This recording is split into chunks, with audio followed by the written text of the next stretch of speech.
Hello and welcome to Team Dan's presentation of Season 17-18 GBTA Ladders, the role of buyers and suppliers to become marketeers, salespeople and engagement experts.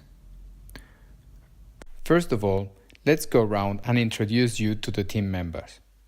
This is Jenny. She works as supply chain manager in the financial industry. In her spare time, she is trainee beekeeper.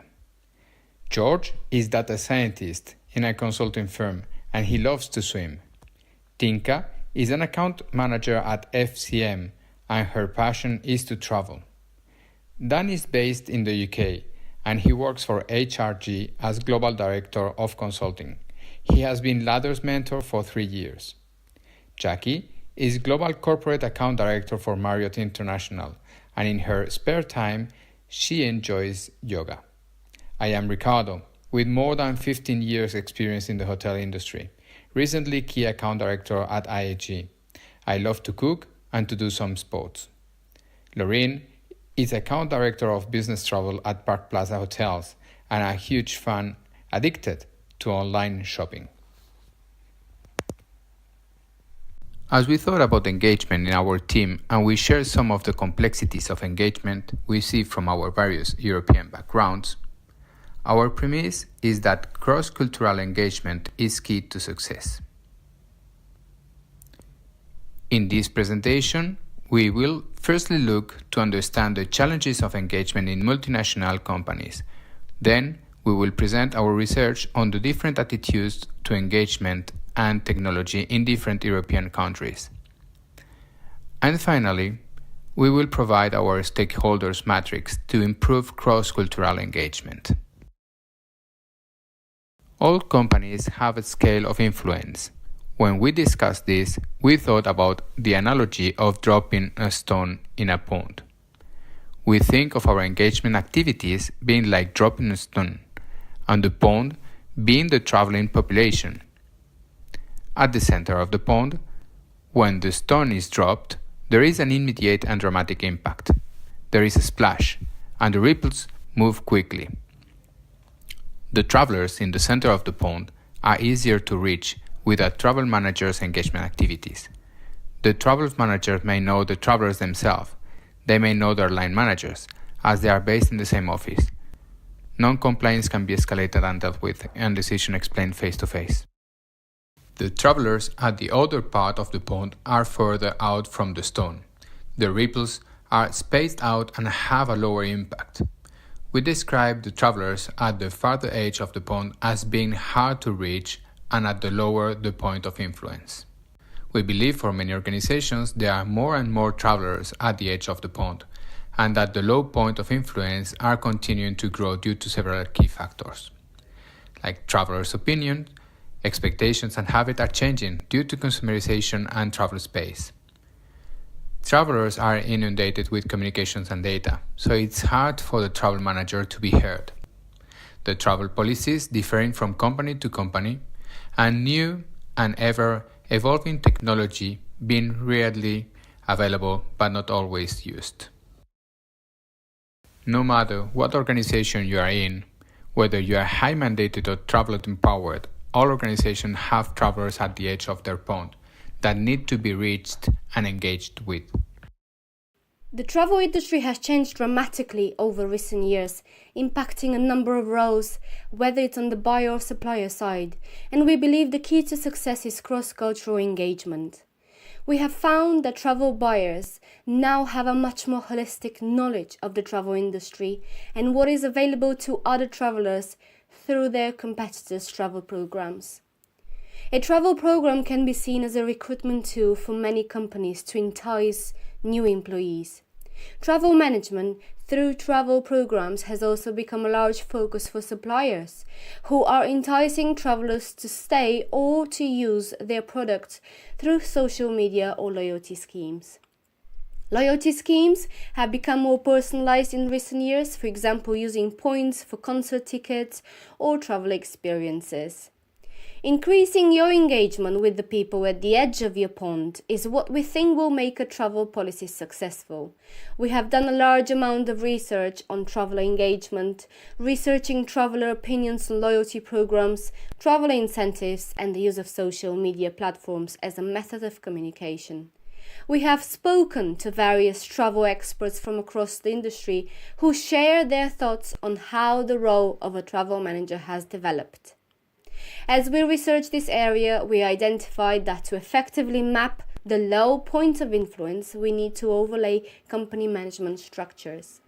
For the travel manager, when engaging with the organization, it's important to understand their stakeholders and scale of influence they have on them, adapting their communication methods to suit. To highlight this, we modeled our organizational diagram on Maslow's hierarchy of needs. For example, we recommend when communicating with the executives, important factors to mention are financials, CRS, and high-level data and communication. With the line managers, important factors to mention are departmental budgets, compliance, and team traveler well-being. And for the travelers, important factors to mention are their individual needs, clear communication, and cultural preferences. As we reviewed our stakeholder map, we recognised that one of the factors defining travellers at the edge of the pond is their distance from head office management, both in hierarchy and in geographical terms. Therefore, to engage with these travellers at the edge of our pond, we need to consider culture. Culturally, we are so different. We used our own personal preferences as part of our research, and we found huge differences in the group, not only being from different countries, but also our communication methods, general likes and dislikes ranging from food to social media. We thought a fun way to demonstrate this would be to show you what breakfast looks like in the 7 countries we chose. Jenny took our team's national breakfast dishes and had a lot of fun last Saturday making this video.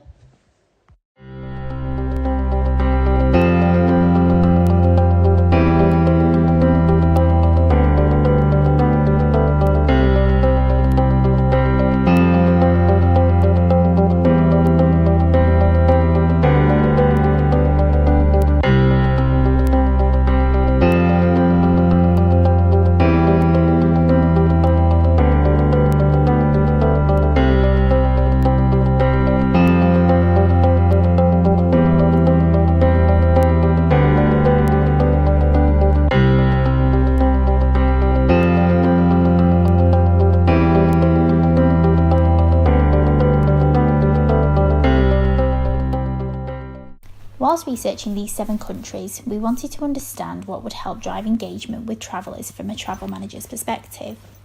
The areas we focused on were social media, gamification, review sites and loyalty. The key things we discovered whilst researching were: in Russia, loyalty points are huge as they provide status and they are encouraged within corporate programmes. For travel managers to successfully communicate with travellers, the use of video blogs can be used as these are popular in personal time. In Spain, air loyalty schemes are popular and travellers are fortunate as they are able to spend these on personal trips rather than on business. On the other hand, in Denmark, loyalty programmes are promoted, but due to taxation, these can only be used for business trips. The UK love their social media, so much so that they've really adopted it well into the business world, increasing the use of corporate sites such as Yammer and the popular Facebook at Work. Virtual reality is now used to show venues and hotels instead of having to travel and do site visits. In Bulgaria, the travellers get individual loyalty points, whereas in France they have a strict policy over incentivising individuals. Finally, Greece are a little more unique as their hotels are heavily in favour of local smaller brands, meaning larger loyalty programmes have no place in a corporate programme. There is a massive focus on gamification within the industry, with companies like Rocket Trip now making a presence in Europe. However, when we spoke to travel managers in these countries, none of them were using it, with the exception of Denmark, who used in-house league tables, but no rewards were given. Booking.com and TripAdvisor for review sites are used across the board, however, no corporate models were available. If we bring you back to our scale of influence demonstrated by our fun analogy, overlapping that with our research on cultural differences, As an outcome, we have devised our stakeholder matrix. Out model maps travelers into 4 categories using our own stakeholder matrix. The 4-box model demonstrates the scale of reach of the travel manager versus the traveler's willingness to comply with the travel policy. We have labeled them cowboys, saints, toddlers, and robots. From top to bottom, we show the extent of our reach, and from left to right, we show the level of compliance by travelers. Robots sit in the middle of the pond. These travelers have high compliance to policy, and the travel manager has a high reach to them. The robots generally do the right thing at the right time, and we believe affirmation is the best method to keep them on following policy. Toddlers are rebellious. Even though the travel manager has a high reach and control over them, they have low compliance to policy. This group of travelers would be best to regularly be reminded of the boundaries and persuaded to stay on policy through bad behavior tables. Saints are model citizens who chose to do the right thing. They are close to the outer edge as the travel manager has low reach of communication, but the travelers have high compliance to policy and chose to do the right thing. This type of traveler would support a more informative approach to ensure that they are included in frequent communications when applicable. Rewards may also be used to reinforce the travel policy and the good job that they are doing following it. Cowboys are at the frontier and they sit at the edge of our pond. As a travel manager, this is the group who you would have the least influence over, and they are the least likely to follow policy. To ensure compliance to policy, it's best to communicate with key travelers and use them as advocates to spread the word amongst themselves. We have designed a handy tool for the travel managers to use when creating a travel program to help them communicate and influence key parties. We thought, as any good inventors, we best try our invention out. We played the part of a Spanish travel manager who was struggling to communicate with her travellers.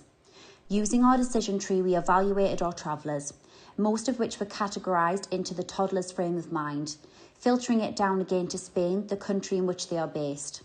From the research that we did, we found that in Spain they respond well to gamification and the use of social media, such as Facebook and Instagram. Our recommendation for this travel manager to successfully engage with her travellers would be to run a Facebook or Instagram account or page to allow her travellers to see in-policy hotels. It would also be a really fun way to display her departmental competition of which department is the most compliant. The post on social media, which receives the most likes, would receive a team incentive, or as I would like to think of it in Spain, some sangria in the sun. Having used this ourselves, we think the benefits of using our decision tree are: number 1, it's quick and easy to use. The tool can be applied to any organisation, not being industry specific. Number 2, it helps evaluate communication style based on cultural differences. And finally, number 3, enables the travel manager to determine the best way to engage with travellers, depending on the traveller's compliance to policy and the reach of the travel manager's communication. Overall, there is no one-size-fits-all solution for the modern-day travel manager. And as we can see this when we look at the breakfasts from the 7 countries. Travel managers or account managers need to adapt quickly to their micro or macro environments to ensure they are meeting the needs of both their organisation and the individual traveller. Successful engagement is the key. We hope you enjoyed our presentation, and we would like to take the opportunity to thank Dan for his involvement in all of our research, meetings and the execution of our presentation. He has really been brilliant and very hands-on. We are now available to answer any of the questions you may have. Thank you.